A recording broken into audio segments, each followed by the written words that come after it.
The information provided by the speaker, presenter on the IDSC platform is for general information purposes only. All information is provided in good faith. However, we make no representation or warranty of any kind, express or implied, regarding the accuracy, adequacy, validity, reliability, availability, or completeness of this information.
নতুন বছরে প্রতি রবিবার দেখুন, জানুন সত্য রামায়ণ, যা এখনো কোনো সংবাদ মাধ্যমে প্রচারিত হয়নি। একসময় এই সত্য রামায়ণ আদালতের নির্দেশে নিষিদ্ধ ঘোষিত হয়েছিল, পরে সে নির্দেশ উঠে যায়। কেন? তবে কি আদালত এই সত্য রামায়ণকে মান্যতা দিয়েছিল? দশরথের কি আরও 350 জন স্ত্রী ছিল? ঋষ্যশৃঙ্গ মুনি কি রাম, লক্ষ্মণ, ভরত, শত্রুঘ্নের পিতা?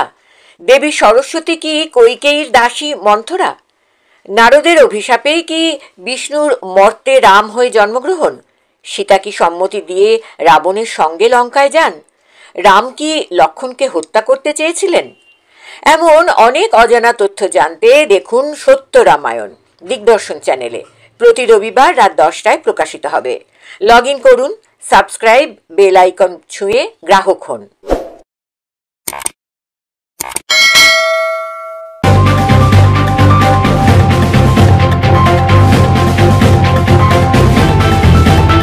রংহীন সংবাদ আর অজানা তথ্যের জন্য দেখুন দিগদর্শন, 10-এর পাশে, দেশের সাথে।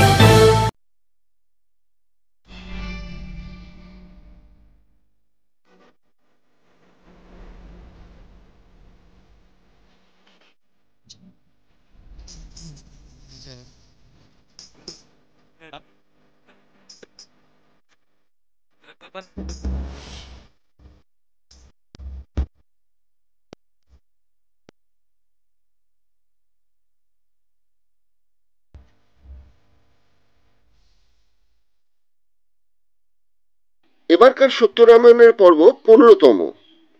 গত 14তম পর্বে আমরা আলোচনা করেছিলাম সীতা সম্পর্কে। এই পর্বের শুরুতেও কিছুটা সীতা এবং পরবর্তী সময়ে কিছুটা হনুমান চরিত্র বিশ্লেষণ করব। নিয়ম মাফিক বলতে হয়, এই সত্য রামায়ণের চরিত্র বিশ্লেষণ করার যোগ্যতা কিন্তু দিগদর্শন চ্যানেলের নেই। আমরা তথ্য হিসেবে বাল্মীকি রামায়ণ, কৃত্তিবাসী রামায়ণ, তুলসীদাসী রামায়ণ, অদ্ভুত রামায়ণ, কন্ন রামায়ণ এবং বিশেষ করে 300 রামায়ণ নিয়ে গবেষণা করে দক্ষিণ ভারতের দলিত অধিকার আন্দোলনের প্রতিকৃত পেরিয়ার ইভি রামাস্বামীর তামিল ভার্সন যে রামায়ণ, যার নাম পাথিরাঙ্গাল, সেই রামায়ণের চরিত্ররা গ্রন্থের সাহায্য নিয়েছি। এই তথ্য সংগ্রহে সহায়ক হয়েছে সমাজকর্মী অনুবাদক রঞ্জিত মিস্ত্রির সত্য রামায়ণ সত্যের এক উন্মোচন গ্রন্থ। ইতিমধ্যেই দর্শক অভিনন্দন যেমন পাচ্ছি, তেমন গালমন্দ তীব্র সমালোচনার ঝড়ও বর্ষিত হচ্ছে। ঝড় ওঠায় আমরা নিশ্চিত হয়েছি ব্রাহ্মণ্যবাদী শক্তির গায়ে ফোসকা পড়ছে।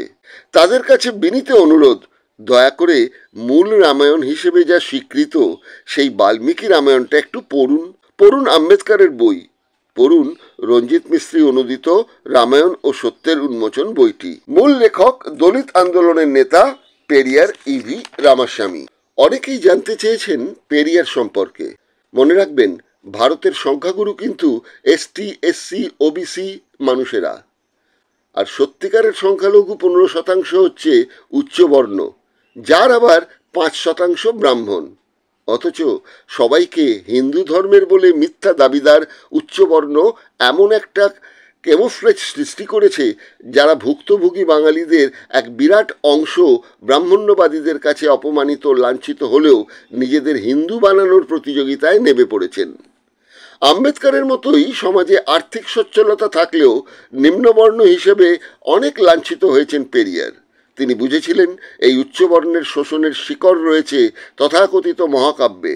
অবশ্য আমাদের বাংলায় ব্রাহ্মণ বংশের সন্তান বিদ্যাসাগর রামায়ণ ও মহাভারতকে মহাকাব্য বলে মানতে চাননি, কারণ মহাকাব্য রচনার প্রাথমিক শর্ত থাকে একই লেখকের রচনা হতে হবে। কিন্তু বাল্মীকির নামে যে রামায়ণের কথা বলা হয়েছে, সেই বাল্মীকির অস্তিত্ব কি ঐতিহাসিকভাবে স্বীকৃত? তারপরের প্রশ্ন, মূল রামায়ণ কোন ভাষায় রচিত হয়েছিল? তখন কি বর্তমান সংস্কৃত ভাষা ছিল? আর সংস্কৃত ভাষা কি দেবভাষা? বাল্মীকি কি একাই রামায়ণ লিখেছিলেন, না অনেকে মিলে পরবর্তী সময় ধারাবাহিকভাবে রামায়ণ লিখেছিলেন? এই বিষয়ে বিশ্বয়ান আর্যের মিথ্যাময় ইতিবৃত্ত গ্রন্থের প্রথম খণ্ডের 41 নম্বর পৃষ্ঠায় রামায়ণ ও মহাভারতের কোনোটাই মহাকাব্য নয় শীর্ষক অধ্যায়ে নজর দেওয়া যাক। লেখক লিখেছেন, মহাকাব্য শব্দটার একটা ইতিহাস আছে। 1819 খ্রিস্টাব্দে প্রকাশিত H.H. উইলসনের সংস্কৃত ইংলিশ ডিকশনারিতে মহাকাব্য বলতে বোঝানো হয়েছে মেঘদূত, কুমার সম্ভব, রঘুবংশ, শিশুপাল বধ, কিরাতা অর্জুনীয় ও নৈষদ চরিত্র, এই 6টা কাব্যগ্রন্থকেই তিনি মহাকাব্য বলেছেন, রামায়ণ মহাভারতকে নয়। বিদ্যাসাগর মহাশয় মহাকাব্যের পরিচয় দিতে গিয়ে এই 6টি কাব্যগ্রন্থের ব্যবহার করা ভাষার প্রাসঙ্গিক আলোচনা করেছেন। বিদ্যাসাগর মহাশয় মহাকাব্যের পরিচয় দিতে গিয়ে ওই ছবির সঙ্গে ভাট্টিকাব্য, রাঘব পাণ্ডবীয় ও গীত গোবিন্দ এই 3টিকে ধরে মোট 9টিকে মহাকাব্যের মর্যাদা দিয়েছেন। এবার চলে আসা যাক এই পর্বের বিষয়বস্তুতে। বাল্মীকি রামায়ণ সীতা সম্পর্কে কি বলেছেন? সুকুমারী ভট্টাচার্যই বা কি বলেছেন? আর কি বলেছেন পেরিয়ার ইভি রামাস্বামী? সীতাকে পতিব্রতা আখ্যা দিয়ে ব্রাহ্মণ্য সমাজ যা প্রতিষ্ঠা করতে চেয়েছিল, সেটা আর কিছু নয়, সেটা নারী অবদমন। অথচ বাল্মীকি সীতাকে একজন সাধারণ নারী হিসেবে দোষ গুণের সমন্বয় ঘটিয়েছিলেন। একদিকে সীতা রামের সঙ্গে অনুগামিনী হয়ে বনে যাওয়ার জেদ ধরেন, অন্যদিকে এটাও ঠিক সীতার সঙ্গে কৌশল্যা, কৈকেয়ী, সুমিত্রার এমনকি ভরতের সঙ্গেও বনিবনা ছিল না। তিনি বুঝেছিলেন অযোধ্যায় রামের অবর্তমানে তাকে হেনস্থার শিকার হতে পারে, তাই তিনি রামকে প্রায়শই অভিযোগ জানাতেন ভরতের বিরুদ্ধে। রাম কিন্তু ভাইদের পক্ষ নিয়ে সীতাকে বলতেন, তুমি তার যোগ্য নও যে ভরত তোমার প্রশংসা করবে। অযোধ্যাকাণ্ড 26তম অধ্যায়ে সীতা রামের সঙ্গে বনে যেতে জেদ করলে রাম মেনে নিতে বাধ্য হন। তিনি জানতেন সীতার স্বর্ণালঙ্কারের প্রতি দুর্বলতা, তাই তিনি শর্ত দেন বনবাসে যেতে হবে মলিন বেশে, স্বর্ণালঙ্কার ত্যাগ করে। অযোধ্যাকাণ্ড 30 ও 31 নম্বর অধ্যায়। কৌশল্যা সীতাকে আদেশ দেন, একজন উন্নত মনের স্ত্রী হিসেবে স্বামীর অনুগত হও। সীতা শাশুড়িরও অবাধ্য হন, বনবাসে স্বর্ণালঙ্কার ত্যাগ করেননি। রামভক্তরা বাল্মীকি রামায়ণের অযোধ্যাকাণ্ডের 37 নম্বর অধ্যায় পড়ে দেখতে পারেন। এমনকি রাম লক্ষ্মণ যখন বলকল পড়ে বনবাসের জন্য প্রস্তুত হন, সীতা সেটা পড়তেও অস্বীকার করেন। অযোধ্যাকাণ্ড 37 ও 38তম অধ্যায়। লক্ষ্মণও কিন্তু সীতাকে সন্দেহজনক নারী হিসেবে দেখত। বাল্মীকি রামায়ণের 18তম অধ্যায়ে যা উল্লেখ আছে। এইরকম আরও তথ্য আমরা আলোচনায় রাখব। এবার এক নতুন চরিত্র সংযোজন করছি, হনুমান। বাঙালি আজকাল অনেক বেশি হনুমান ভক্ত হয়ে উঠেছেন। অবশ্য বঙ্গ সংস্কৃতিতে হনুমানের কোনো ঐতিহ্য ছিল না। একমাত্র বিহারি ও উত্তরপ্রদেশীয় কুস্তিগিরদের অনুপ্রেরণায় এই ব্যায়াম আখড়াগুলিতে হনুমানের মূর্তি পূজিত হতো, এখনো হয়। কলকাতার সিমলা ব্যায়াম সমিতির মাঠেও সেই আখড়া, যেখানে মূর্তি আছে হনুমানের। প্রাচীন দুর্গোৎসবের মণ্ডপেও এই স্থান পান এই হনুমান। হনুমান ভক্তরা কিন্তু জানেন কি, হনুমান শব্দটি মোটেই সম্মানসূচক নয়, বরং নিন্দাসূচক। এর জন্য হনুমান শব্দের মানেটা জানতে হবে। এই প্রসঙ্গে পুরাণবিদ নৃসিংহ প্রসাদ ভাদুরী বর্তমান সময়ের একটি জনপ্রিয় সাপ্তাহিকে একটি প্রবন্ধ লিখেছেন। বাংলা ব্যাকরণের ক্ষেত্রেও একই নিয়ম যে আছে, বা অস্থি অর্থে মতুপ এবং রতুপ প্রত্যয় হয়, যেমন বুদ্ধিমান, ধনবান, এদিক দিয়ে ভাবলে হনু আছে, অতএব হনুমান। এখানে প্রশ্ন উঠতে পারে, প্রত্যেক মানুষেরই, এমনকি প্রত্যেক বানরেরই তো হনু আছে, চোয়াল আছে, তাহলে হনুমানের ক্ষেত্রে এই বিশেষণটা কি দাঁড়ালো? নৃসিংহবাবু এরপর পৌরাণিক কাহিনীর উপমা টেনে লিখেছেন, রামায়ণে অবুঝ হনুমান শাবকের দুষ্টুমিতে দেবরাজ ইন্দ্র তার বাম হনু অর্থাৎ চোয়াল মেরে ভেঙে দেন, অর্থাৎ সেই বানর নিন্দাসূচক হনু, অর্থাৎ যার চোয়াল ভাঙা, এই নামে চিরদিনের মতো তার পরিচয় ঘটানো হলো। হনুমান অর্থ কদাকার। আবার অন্য এক সূত্র বলছে, হনুমান নামটি সংস্কৃত হন থেকে, অর্থাৎ যারা গর্বহত।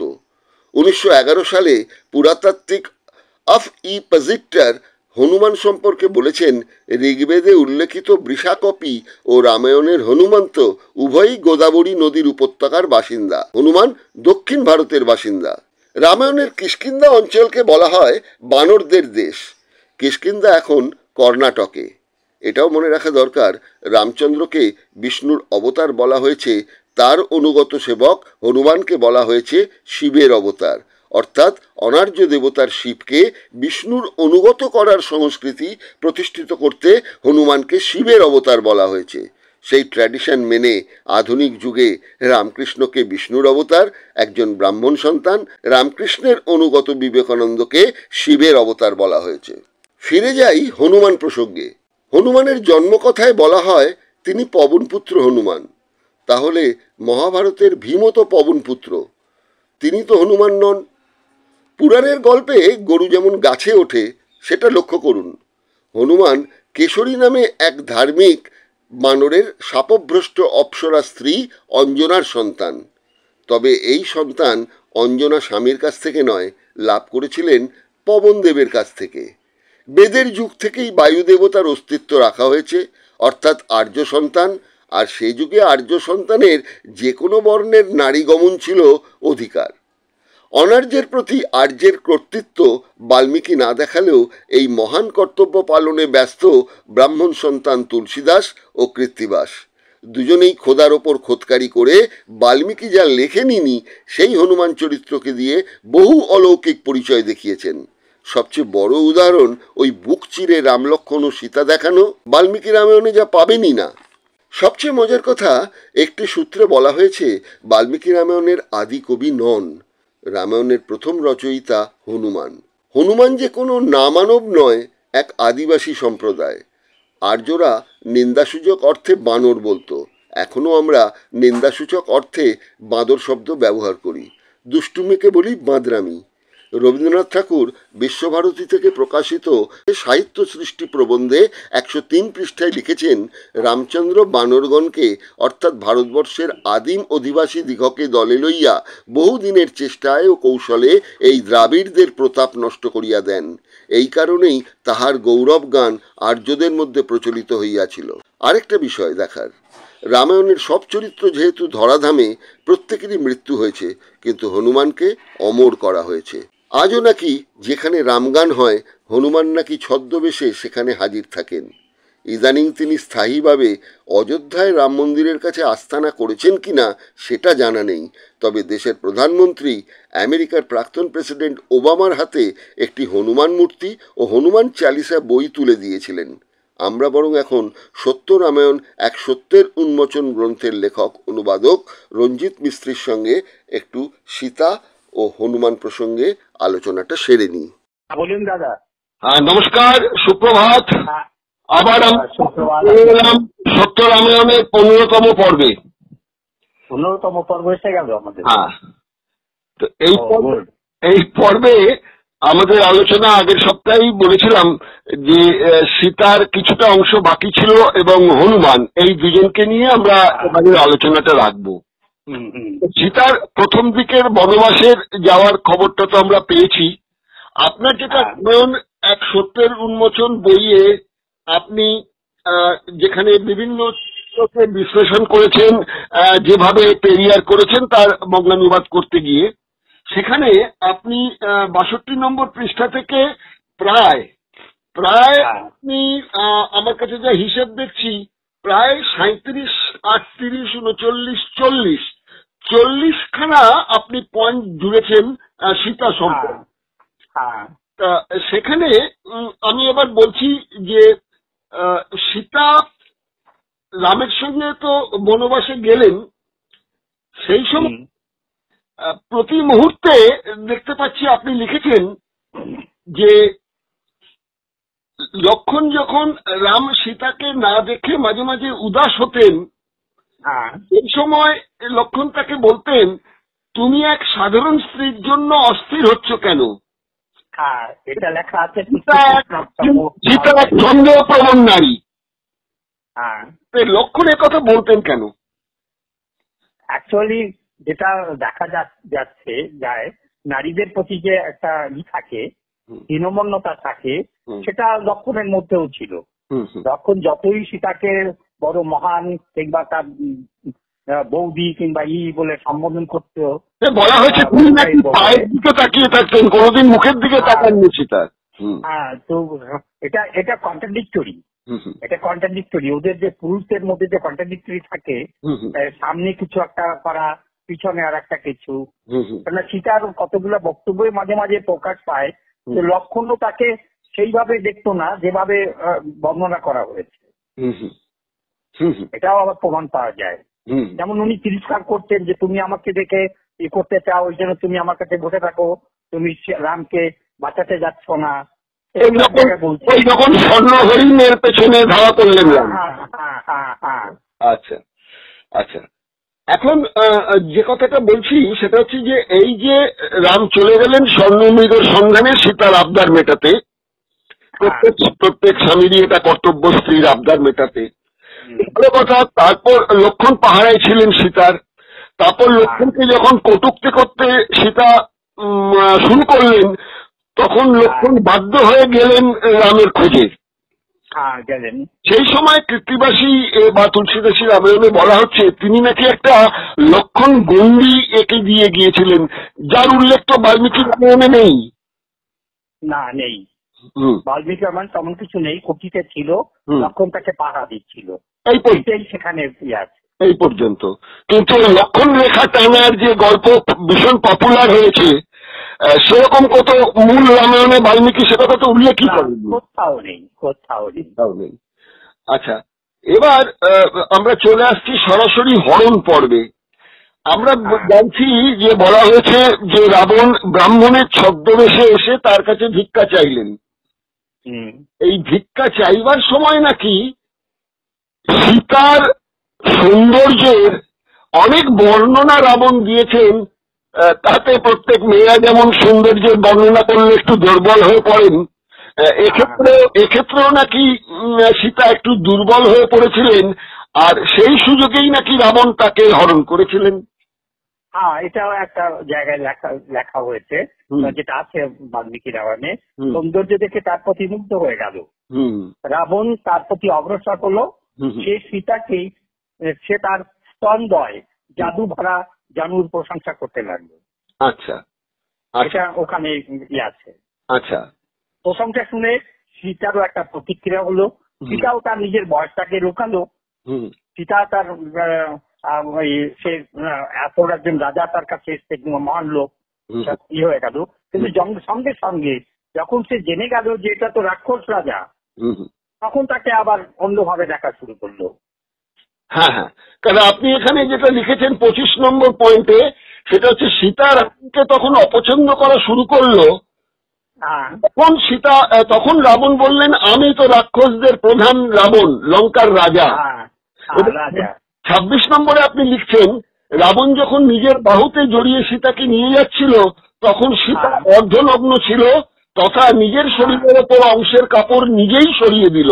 অরণ্যকাণ্ডের 54তম অধ্যায়ে যেটা উল্লেখ আছে বাল্মীকি রামায়ণে। এই বিষয়টা কি বলেন? দেখুন, অদ্ভুত ব্যাপার।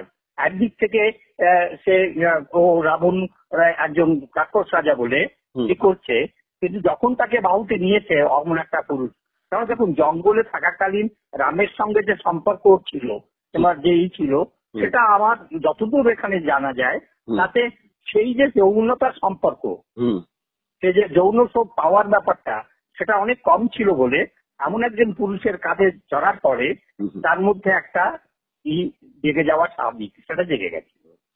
এটা নারীর স্বভাব, এর জন্য নারীকে দোষ দেওয়াও আমার মনে হয় উচিত হবে না। আচ্ছা, এখানে দেখা যাচ্ছে। আচ্ছা, এখানে আপনি পরবর্তীকালে যে বললাম আপনি প্রায় 40টি পয়েন্ট আলোচনা করেছেন, যেটা বাল্মীকি রামায়ণে বাল্মীকি লিখেছেন এবং যেটা তুলে ধরেছেন পেরিয়ার ইভি রামাস্বামী তার যে বই সেখানে সত্য রামায়ণের বইয়েতে, সেখানে আপনি লিখছেন যে 29 নম্বরে, সেটা হচ্ছে রাবণ বলল, সীতা তোমার আমার মিলন ভাগ্যের লিখন ছিল, ঋষিরাও এর সমর্থন করেছে, যেটা উল্লেখ আছে অরণ্যকাণ্ডের 55তম অধ্যায়ে। সীতা রাবণকে উত্তর দিল, তুমি আমার শরীরকে তোমার আলিঙ্গনে নেওয়ার ব্যাপারে একেবারে আলাদা, আমাকে শরীর রক্ষা করার প্রয়োজন নেই এবং আমার এর বিষয়ে অনুতাপও নেই যে আমি ভুল করছি। অরণ্যকাণ্ডের 59তম অধ্যায়। দেখুন, এই ব্যাপারটা তো যারা রাম প্রেমিক বা সীতা প্রেমিক বা এই যারা বিশ্বাসী তাদের তো হজম হবে না দাদা। না, একদমই হবে না, হজম হবে না বলেই তো এই বইটাকে ব্যান করার চেষ্টা করেছে। আচ্ছা আচ্ছা, হ্যাঁ, শেষ পর্যন্ত পারেনি ব্যান করে রাখতে। না, পারেনি। এলাহাবাদ হাইকোর্ট থেকে নিয়ে শুরু সুপ্রিম কোর্ট পর্যন্ত কোথাও এটা এস্টাবলিশ করতে পারেনি যে এ বই কোনো বিশেষ জাতিকে কিংবা বিশেষ বিষয়কে তিরস্কার করেছে, এখন ধর্মকে তিরস্কার করেছে, সেটা স্বাভাবিক তুলে ধরেছে। আচ্ছা, এবার এসে যাচ্ছি, রাম রাবণের তো যুদ্ধ হয়ে গেল, রাবণ মারা গেল, রামের কাছে ফিরে এলেন। আপনি 31 নম্বর পয়েন্টে লিখেছেন, রাম সীতাকে বলল, সীতা এরকম কি করে সম্ভব হলো যে রাবণ তোমার সাথে সম্ভোগ না করেই ছেড়ে দিয়েছে? রামের এই অপবাদের ওপর সীতা নিম্নরূপ উত্তর দিল, যা উপরোক্ত কথাকে প্রমাণ করে। কি সেই কথা? 32 নম্বরে সীতা উত্তর দিল, তুমি সত্য বলেছ, কিন্তু তুমি বলো আমার কি করার ছিল? আমি তো একজন অসহায় স্ত্রী ও একা ছিলাম, আমি ইচ্ছাকৃত কোনো ভুল করিনি, তা সত্ত্বেও আমি মনে মনে তোমার পাশে ছিলাম, যা হয়েছে তার পেছনে হয়তো ঈশ্বরের ইচ্ছা ছিল। সীতা ঠিক এতটাই বলেছে, কিন্তু সে অস্বীকার করেনি যে রাবণ তার সাথে সহবাস করেছে। অরণ্যকাণ্ড 118তম অধ্যায়, বাল্মীকি রামায়ণ। তো আপনি দেখুন না, প্রথম বলছে তোমার আমার মিলন ভাগ্যের বিশেষ ছিল, সেখানে ও কোন রকম করছে না, তাকে বলছে যে না তুমি আমাকে ভোগ করতে পারো, করতে পারো। তো আবার সে তো আবার এখানে বলছে রামকে সে আবার বিচারিতা করছেন, যে বলছেন যে না না, এটা তো আমি নিজে ইচ্ছাকৃত করিনি, আমি কি করতে পারতাম, তখন আমি তো একা ছিলাম, আমি তো একজন নারী, সে ব্যাপারটা সেখানে উল্লেখ করার চেষ্টা করেছে। দুটো দুই রকমের কি, এক জায়গায় তিনি ভোগ করার জন্য আলিঙ্গন করছেন, আরেক জায়গায় তিনি রামকে সে বলছেন না না আমি কি করতে পারি। আচ্ছা আচ্ছা, এখানে আরেকটা পয়েন্ট কথা বলছি 38 নম্বর নিয়ে, যেখানে আপনি লিখেছেন যে আর শ্রীনিবাসন আয়েঙ্গারের নোটস অফ রামায়ণ থেকে নেওয়া, যেটা আমাদের পেরিয়ার ইভি রামাস্বামী লিখেছেন, তার মধ্যে এই আয়েঙ্গারের যে নোটস অফ রামায়ণ থেকে, সেটা হচ্ছে যে সীতা ফিরে আসার পরও অযোধ্যায় তার অবসর সময়ে মাঝে মাঝে রাবণের কথা চিন্তা করতেন এবং রাবণের ছবি আঁকতেন। সেটা নাকি কৈকেয়ীর এক মেয়ে সত্যাবতী, তিনি নাকি দেখে ফেলেছিলেন।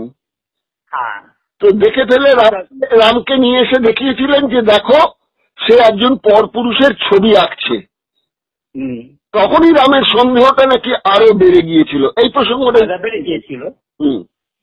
এখানে দেখুন, এখানেও বাল্মীকির যে রচনার যেখানে বাল্মীকি এই কাজটা করেছেন, এখানে সীতা যখন কারুর দ্বারা গর্ভবতী হয়েছেন, তার সন্তান যখন তার গর্ভে এসে যায়, তখন তার প্রতি একটা দুর্বলতা থাকে। সেই দুর্বলতাটা প্রকাশ করতে গিয়ে তিনি তার ওই তার মুখী চিত্রণ করা, আঁকা, তাকে নিয়ে ভাবনা চিন্তা করা, এগুলো থেকে যায়। সেটা একটা নারীর সাধারণ স্বভাব, একদম সত্যি করে এখানে বাল্মীকি সেটাকে তুলে ধরেছেন। সেই সময়কার সমাজ ব্যবস্থার উপরেও আর স্বাভাবিকভাবে প্রকৃতির নিয়ম অনুযায়ী। আপনি এটাকে অস্বীকার করতে পারেন না। যে যদি কেউ গর্ভাবস্থা হয় কারোর প্রতি, কারোর সে তার প্রতি তার একটা দুর্বলতা থাকবে তো, সে তো জানে তার সেই সন্তানের পিতা ওই পুরুষটা। ঠিক। আচ্ছা, এবার যেটা একটা প্রশ্ন করব, যেটা এখনো পর্যন্ত অনেকেই প্রশ্নটা করেননি, কিন্তু আমার মনে প্রশ্নটা এসছে, সেটা হচ্ছে যদি সেটার উপর রামের সন্দেহ থেকেই থাকে, পুরুষতান্ত্রিক সমাজে স্ত্রী ত্যাগ তো কোনো ব্যাপার ছিলই না। এখনো কথায় কথায় অনেক স্বামী স্ত্রীকে বেআইনি ভাবেই ত্যাগ করেন, কিন্তু তখনকার দিনে সীতাকে যখন ত্যাগ করছেন তখন তো রামচন্দ্র জানতেন যে সীতা গর্ভবতী। তা সত্ত্বেও তিনি যেটা পারতেন, যদি পুরুষোত্তম রামই হয়ে থাকেন, যে অন্তত সন্তানের জন্মটা দিক, সন্তান দুজন একজন যা হবে সেটা ভূমিষ্ঠ হোক, তারপর নয় আমি সীতাকে বনবাসে পাঠাবো। সেটা না করে উনি বনবাসে পাঠিয়ে দিলেন তাকে ওই গর্ভবতী অবস্থায়, যেটা তো একদম অমানবিক আচরণ। এটা কেন করলেন? দেখুন, একটা জিনিস তো মানতেই হবে, রাজাদের যে সবচেয়ে বড় চরিত্র সেটা হচ্ছে রাজারা আর কিছু হোক না হোক তার রাজত্ব চলে যায়, কিংবা তার নিজের এই ব্যাপারে সম্মান চলে যায়, আর নারীদের বিসর্জন দিতে হোক, তাই কিছু করতে হোক না কেন, কিন্তু নিজের রাজত্ব, নিজের অবস্থা খারাপ হবে এটা কখনোই কোনো রাজা করেননি, এবং তার জন্য নারীদেরই ত্যাগ করতে হয়েছে, ত্যাগ স্বীকার করতে হয়েছে। এখানেও তাই রাবণ করেছে। রাবণ সেই সময়কার আমন্ত্রিতান্ত্রিক ব্যবস্থাটাই তো আরো আগের ব্যবস্থা। তখন তো পুরুষদের, সমস্ত রাজা কিংবা পুরুষদের ভূমিকাই এরকম ছিল, তাদের কাছে তো একটা নারী কোনো প্রশ্ন ওঠে না, একটা নারী। ঠিক। এবং তখনকার দিনে পুত্রই ছিল প্রধান, যার জন্য যে যোগ্য হতো পুত্রষ্টি যোগ্য হতো। হ্যাঁ, তাই হতো, মানে পুরুষ সন্তান চাই, এটাই ব্যাপার ছিল। যার জন্য শান্তাকে দেখা গেল দশরথ অন্যকে দান করে দিলেন, যে শান্তাকে তো আর রাজত্ব দেওয়া যাবে না, পুরুষ সন্তান চাই, পুরুষ সন্তান চাই। আর তারপরে আপনি একটা অদ্ভুত জিনিস দেখুন না, পরবর্তীকালেও যে লবকুশ জন্মেছে, তাদের কথা বলা যে দুই যমজ সন্তান জন্মেছে জঙ্গলে, তাদের পরিচয় কিন্তু রামের সন্তান বলে দেওয়া হয়নি। তাই তো জানা সত্ত্বেও আপনি দেখুন কোথাও লেখা আছে কি যে এই দুইটা সন্তান রামের সন্তান নয়, এটা একটা সন্তান রাবণের সন্তান। আচ্ছা, আপনি পাণ্ডবদের দেখুন, পাণ্ডবদের জন্ম দিয়েছে মহর্ষি, যে দিয়েছে সেও তো পরিচয় দিয়েছে তার পাণ্ডবদের রাজা সন্তান হিসাবে, কিন্তু একবারে উল্লেখ করে লেখা আছে সন্তান উৎপাদন করেছে মনীষীরা। এখানেও তাই রাবণের সন্তান হয়েছে, তো এখানে তো বলা উচিত ছিল যে দুটো সন্তান রাবণের, তাকে জঙ্গলেই পাঠিয়ে দিলেন, সবকিছু করলেন, তার সন্তান দুটোকে রাবণের সন্তান কেন বলা হলো না? ঠিক ঠিক, এটা বেসিক প্রশ্নে আপনি এই প্রশ্নটা এদেরকে করুন না, যাদেরকে যারা আপনাকে কথা বলবে। ঠিক। আচ্ছা, এবার আমি হনুমানের প্রসঙ্গে আসতে চাইছি। একটা মানে গুরুত্বপূর্ণ চরিত্র রামায়ণে হনুমান।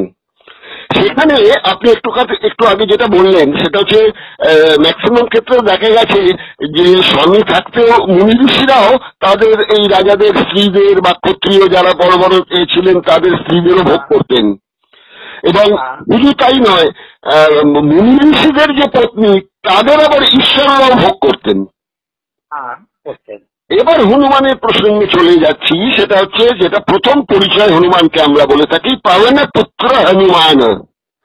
তো যদি পাবন পুত্র হনুমানও হয়ে থাকেন, অর্থাৎ পবন দেব বাতাসের যিনি দেবতা, তিনি যদি হয়ে থাকেন, এই হনুমানের নাম মারুতি রাখা হয়েছে। মারুতি শব্দের অর্থ হচ্ছে কিন্তু ওই বায়ু সমান যিনি বেগবান, তিনি হচ্ছেন মারুতি। এইসব পরিচয় দেওয়া হচ্ছে।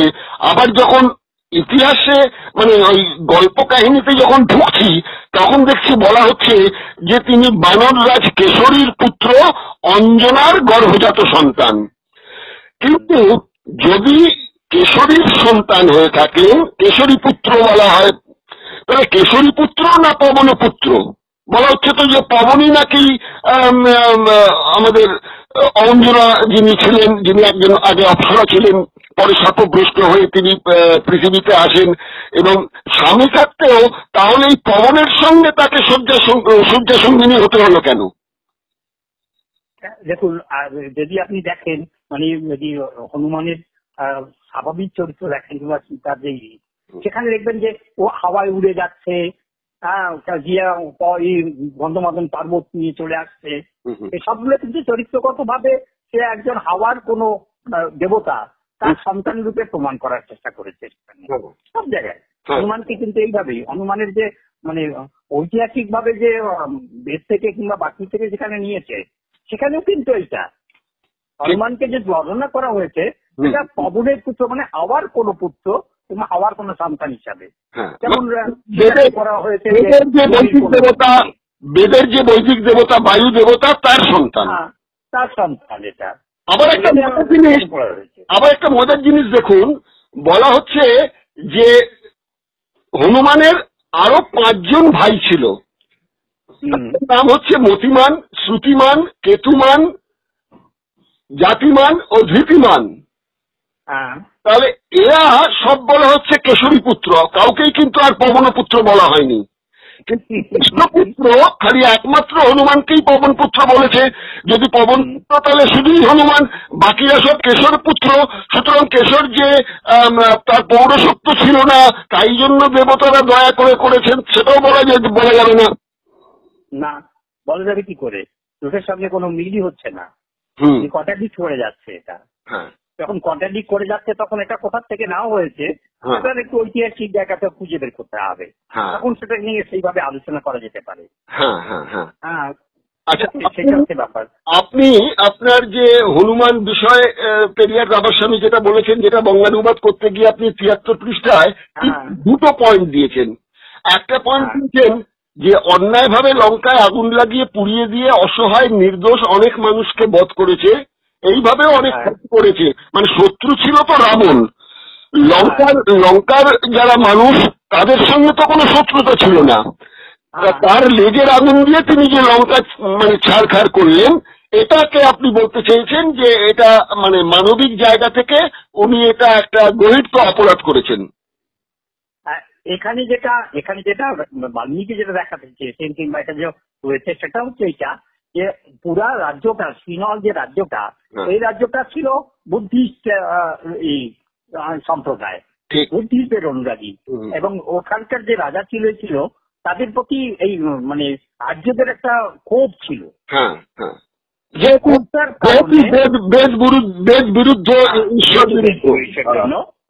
এই ক্ষোভটা ছিল, এই ক্ষোভটাকে করার জন্য যে এই যে অত্যাচারটা করেছে বুদ্ধ ধর্মের উপরে, তার একটা প্রতিবিম্ব হিসাবে এখানে দেখানো হয়েছে যে পুরো লঙ্কাটাকেই ওরা শেষ করার চেষ্টা করেছে, যাতে বুদ্ধ ধর্মের যে অস্তিত্ব সে অস্তিত্বতে বিলীন হয়ে যায়। শুধু রাবণই নয়, তার সঙ্গে সঙ্গে এইগুলো করা যেতে পারে। আর কিছু ট্রেডর, যেমন তার ভাই দুটা, এই ট্রেডর গুলোকে নিয়ে তাদেরকে দিয়ে এই রাজাকে শেষ করার চেষ্টা করেছে। নতুবা তো করতে পারতো না, বিভীষণ যদি না জন্মাতো হতো না। সেই বুদ্ধ ধর্মের মধ্যেও বিভীষণের ঠিক হয়েছে। এটা হচ্ছে ঐতিহাসিক জায়গা, সেটা অনেক গভীর চিন্তা করলে আপনি বুঝতে পারবেন। আচ্ছা, শেষ 2টো প্রশ্ন করব, হাতে খুব সময় কম। সেটা হচ্ছে আপনি যে 2য় পয়েন্টটি উল্লেখ করেছেন পেরিয়ার রামাস্বামী, যেটা বাল্মীকি রামায়ণ থেকে নোট নিয়েছেন, সেটা হচ্ছে সুন্দরকাণ্ডের 35তম অধ্যায়। আপনি বলবেন, আমি জানতাম এটা উল্লেখ করবেন। সেটা হচ্ছে সীতার সঙ্গে যখন প্রথম আলাপ হচ্ছে অশোক বনে, তখন নাকি হনুমান কিছু যৌন সম্বন্ধীয় অশ্লীল কথাবার্তা সীতার সঙ্গে বলেছেন। এই ঘটনাগুলো তো কোথাও পাইনি। অযোধ্যা কাণ্ডে কি বলেছে এমন, মানে সুন্দরকাণ্ডে উল্লেখ করে দিয়েছেন। এখানে সুন্দরকাণ্ডে 35তম অধ্যায়তে উল্লেখ করে দিয়েছেন যে সীতা, সেখানে একটা জিনিস বুঝতে হবে আমাকে, বুঝতে হবে যখন সে রাবণের সে চলে গেছে, রাবণ যাকে যখন তাকে ভোগ করছে, যখন দেখছে নিজ ভোগ হয়েছে, সে ফিরে যাবে কিনা যে তার কোনো গ্যারান্টি নেই, সে যেতেও পারে মরেও যেতে পারে। তো এই সুযোগ সন্ধানে তিনিও যখন, তো তারও তো কাম যোগ আছে, কাম আছে, সেটা তো তার আছে, সেটা তো অস্বীকার করার নেই। এই সুযোগটায় এই সময় রামের কাছে ছিল না, ছিল বন্দী অবস্থায়। সেখানে সুযোগ পেয়ে যদি পেয়েছে, সে তার যৌনতা নিয়ে কিছুটা এক্সপ্রেশন দেওয়ার চেষ্টা করেছে। সুযোগের সন্ধানে কাজটা করেছিলেন। এটা একবারে মানে এই জাতি, বারো জাতি কিংবা অসহ জাতির একটা মানে দিক সেটা রয়েছে এখানে, সেটাকে প্রমাণ করার চেষ্টা করেছে এখানে, এবং উনি করেছেন, এটা করেছেন বলেই তো 35তম অধ্যায় এটা বাল্মীকি রামায়ণে এটা উল্লেখ করা হয়েছে। আচ্ছা আচ্ছা, এবার একটা গুরুত্বপূর্ণ পয়েন্ট দিয়ে শেষ করবো এবারকার আলোচনা, কারণ হনুমান পর্বটা আমরা আগামী শ্লোকের জন্য রাখতে চাই। সেটা হচ্ছে, বলা হচ্ছে যে হনুমান ছিলেন বেদজ্ঞ এবং সংস্কৃত ভাষা, মানে রামায়ণের ওই যুগে নাকি সংস্কৃত ভাষা ছিল, যাই হোক সে বিতর্কে যাচ্ছি না, এই সংস্কৃতের পণ্ডিত ছিলেন এবং বেদ সম্বন্ধে তিনি শ্রুতিধর, এমন যে বেদও তার মুখস্থ হয়ে গিয়েছিল। তার কানে কে বেদ দিল, কেন তখনকার দিনে তো ছিল ব্রাহ্মণ ছাড়া কেউ বেদ পাঠ বা বেদ শুনতেও পারবে না, তাহলে উনি শুনলেন তার কাছ থেকে। আমি সেসব বিতর্কেও যাচ্ছি না, মেনে নিলাম যে হ্যাঁ তিনি বেদজ্ঞ ছিলেন। যদি তিনি বেদজ্ঞই থাকেন, তাহলে যখন লক্ষণের শক্তিশীল মেঘনাদ যখন তাকে অজ্ঞান করে দিলেন, সেই সময় তার চিকিৎসার জন্য যে ডাক্তার দরকার হলো, সেই চিকিৎসক সুসেনকে নিয়ে আসা হলো কিন্তু লঙ্কা থেকেই। এই আর্য সাম্রাজ্যের কোন চিকিৎসক বা কোন মুনি ঋষি আসেননি, এসেছেন এই অনার্য লঙ্কার যিনি চিকিৎসক, তার ওপর ভরসা করা হলো। এবার তিনি কতগুলো ওষুধ আনতে বললেন গন্ধমাদন পাহাড় থেকে।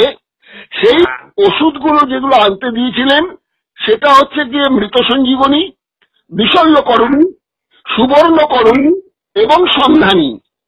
এইরকম আপনার 4টি ওষুধ আনতে দিয়েছিলেন। এগুলো সবগুলোর সঙ্গে একটা সন্তনক বলে একটা গাছ, সেই গাছটারও কিছু অংশ তিনি নিয়ে আসতে বলেছিলেন।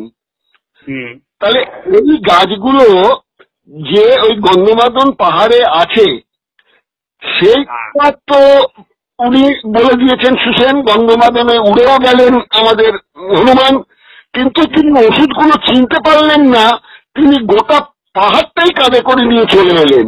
তাহলে যিনি বেদজ্ঞ হবেন, বেদজ্ঞ মানে কি, ঋক, সাম, যজু এবং অথর্ব, এই 4টি বেদ যিনি অধ্যয়ন করবেন তিনি হচ্ছেন বেদজ্ঞ। আর যদি 4টি বেদই তিনি অধ্যয়ন করে থাকেন, তাহলে এই সব মানে ওষুধ, অর্থাৎ আপনি যেটাকে বলতে পারি মানে ভেষজ ওষুধ, এগুলো তো অথর্ব বেদে উল্লেখ আছে, কোন গাছটা কিরকম দেখতে, কোন গাছটা দিয়ে কি হয় না হয়। তাহলে বেদজ্ঞ হয়েও এই গাছগুলোর অথর্ব বেদ সম্বন্ধেও তিনি ধরে নেব যে তিনি পণ্ডিত ছিলেন। তা সত্ত্বেও তিনি ওষুধগুলো খুঁজে বার করতে পারলেন না, পুরো পাহাড়টাকেই মাথায় করে নিয়ে চলে আসতে হলো। এটা কন্ট্রাডিক্টরি কথা, এটা অলৌকিক কথাই। আর তাছাড়া এটাকে এমন ভাবে শোকারানো হচ্ছে, যেমন ধরুন আজকের দিনে বলছে যে রথ আমাদের তখনই আবিষ্কার হয়ে গেছে, রথের মাধ্যমে যে আমরা মহাকাশে তখন যুদ্ধ শুরু করেছি, বান আমাদের এই করেছে।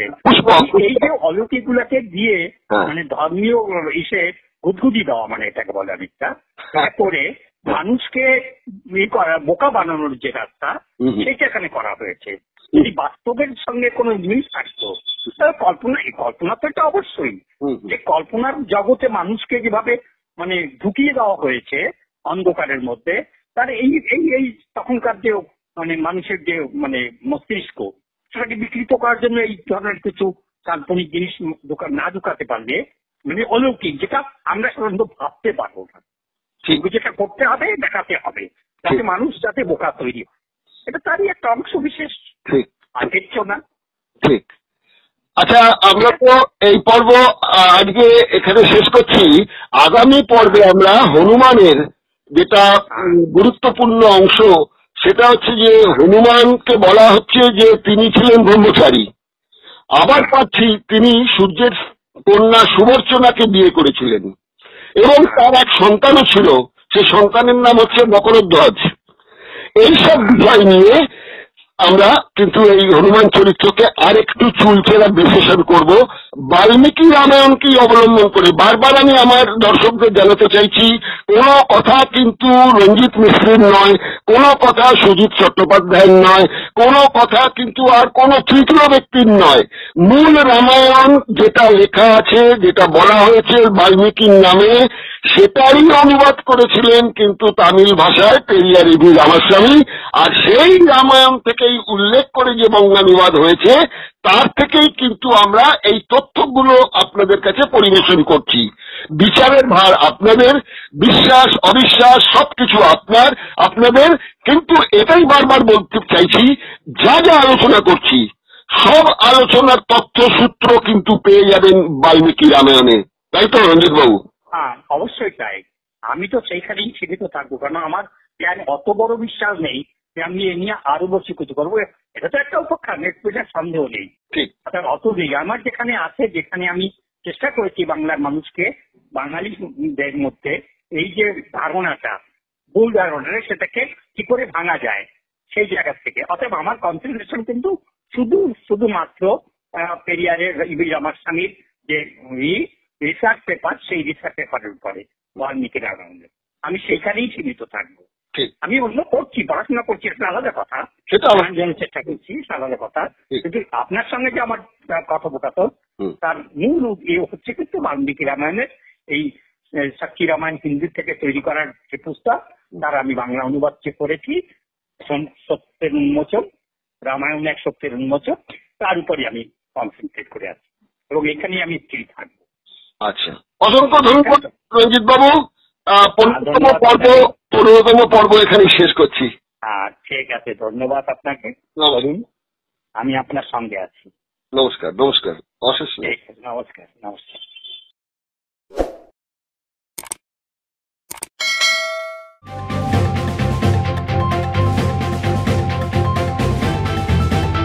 রংহীন সংবাদ আর অজানা তথ্যের জন্য দেখুন দিগদর্শন, 10-এর পাশে, দেশের সাথে।